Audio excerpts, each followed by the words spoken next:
Supreme Court verdict has widely been celebrated by all those who believe the law and the Constitution, activists, journalists, even lawyers.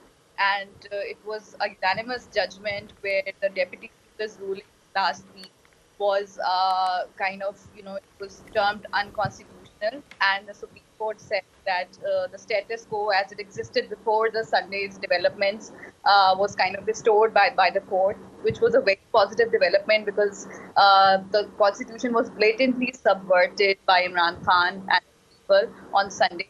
And anything short of a complete restoration of the status quo would have been, an insult to the constitution. So it's great that the Supreme Court did the right thing, and people are saying that they have, taught the people who subverted the constitution a lesson that you cannot get away with it. And this is being celebrated as a victory of the Constitution of Pakistan, because the Constitution of Pakistan has been subverted many times by military dictators. And unfortunately, our courts, the Supreme Court, has a history of endorsing such actions of military dictators instead of condemning them. So this was the time people were very skeptical. Even I was thinking that, okay, I don't know, maybe the Supreme Court would, not completely dismiss the whatever happened on Sunday, but the Supreme Court not only dismissed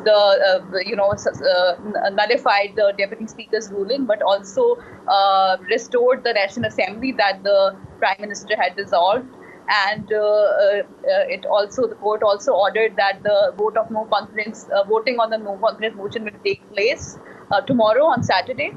And the government has also been ordered to ensure that every member participates in the voting, and the government has been asked not to stop any member from voting and not to create any hurdles for them. So it is really a landmark judgment. Yes. Yeah. Ailia, in an hour we're expecting Imran Khan to address the nation. What do you think he might say? What are the possible scenarios? So Imran Khan has been saying that he has a surprise that he's going to give, and many people thought that what he did on Sunday was actually the surprise he was referring to. It is anything but a surprise. It was the blatant subversion of the constitution. No one can call it a surprise except for those who want to make Pakistan a laughing stock of the world. So we don't exactly know what he's going to say, but some people are speculating that he might, tender his resignation. And just now, as we speak, the information minister has announced that a commission is being made by the government, which would investigate the alleged foreign conspiracy that the PTI government has been mentioning.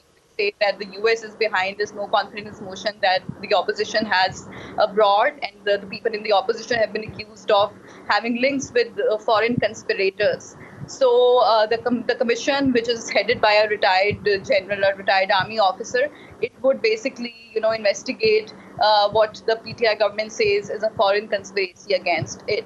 So which means that it is still, Imran Khan is still going to, peddle the same narrative that he's become a victim of a foreign conspiracy, and the opposition is basically, has joined hands with the US, with Pakistan's enemies to bring him down. So this is the narrative that he's going to use. So I think that in his address today, he will repeat the same statements. He will once again tell the nation that there's a conspiracy and we will refuse to become a slave of the West and we will make our own decisions. So he's,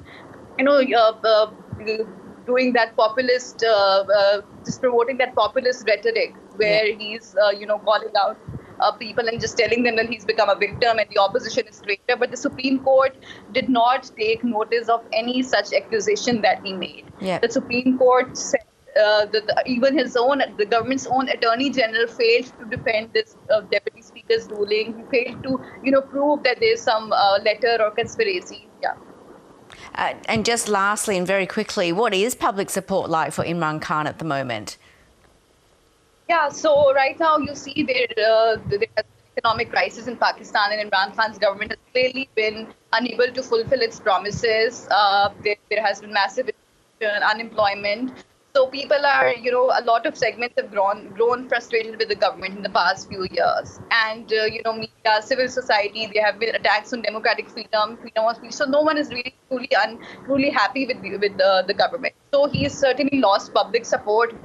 But at the same time, I think this foreign conspiracy narrative is certainly going to work in his support as well, because populism works, and when he goes to election, he will just create this narrative that he was ousted from power because he refused to listen to a superpower, and the US conspired against him along with some opposition leaders in Pakistan. So that narrative is truly going to sell among the public, unfortunately, even though it is baseless. And I think that he might bounce back, but he might not get re-elected, of course. But to say that he will completely be out of politics after the no confidence motion succeeds, that would be, I think, not appropriate to say. And I think he will still be there in politics.